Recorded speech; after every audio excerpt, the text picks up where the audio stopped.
Middle east में Iran और America के बीच बढ़ते तनाव के बीच अब अमेरिका ने अपनी हवाई ताकत को और मजबूत करना शुरू कर दिया है।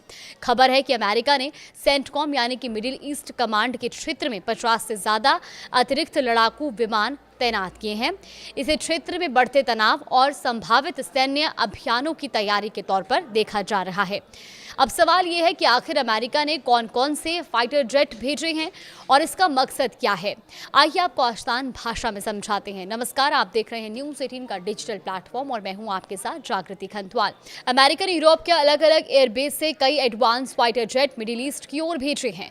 इनमें ब्रिटेन के RF लेकिन हिथ एयरबेस से 15 F-35A स्टेल्थ फाइटर जेट और 15 F-15 विमान, इटली के एवियानो एयरबेस से 12 F-16 और जर्मनी के स्पेंक डेहलेम एयरबेस से 12 F-16 शामिल है। न्यूयॉर्क टाइम्स ने अमेरिकी अधिकारियों के हवाले से बताया कि जर्मनी से अतिरिक्त F-16 और ब्रिटेन से F-35 विमान भी भेजे जा रहे हैं।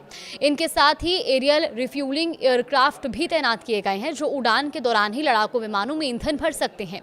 इससे ये विमान लंबी दूरी तक मिशन पूरा कर सकते हैं। रिपोर्ट के मुताबिक ये तैनातियां जॉर्डन में हुई ईरानी हमलों से पहले ही शुरू हो गई थी। हालांकि अमेरिकी सेंट्रल कमांड यानी कि सेंटकॉम ने इस पर आधिकारिक टिप्पणी नहीं की है।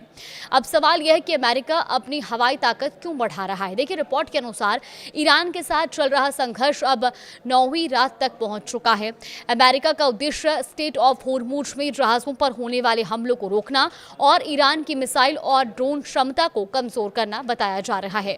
रिपोर्ट में यह भी कहा गया कि ईरान ने जॉर्डन, कतर और बहरीन में मौजूद अमेरिकी ठिकानों को निशाना बनाया जिनमें अमेरिकी सैनिकों के मारे जाने और घायल होने की बात कही गई है।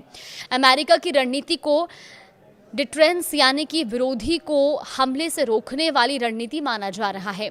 अब F-35 स्टेल्थ फाइटर जेट दुश्मन के रडार से बचकर हमला करने में सक्षम है, जबकि F-15 और F-16 हमला करने के साथ साथ हवाई सुरक्षा में भी अहम भूमिका निभाते हैं।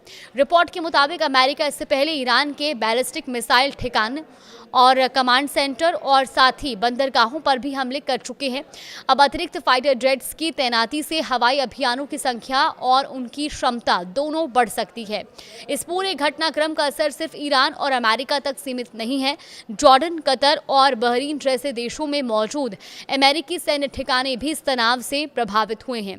वहीं स्ट्रेट ऑफ होर्मुज से गुजरने वाले तेल टैंकरों की आवाजाही पर असर पड़ने से वैश्विक तेल कीमतों पर भी दबाव बढ़ सकता है। ईरान का दावा है कि उसके पास अब भी पर्याप्त मिसाइल भंडार मौजूद है।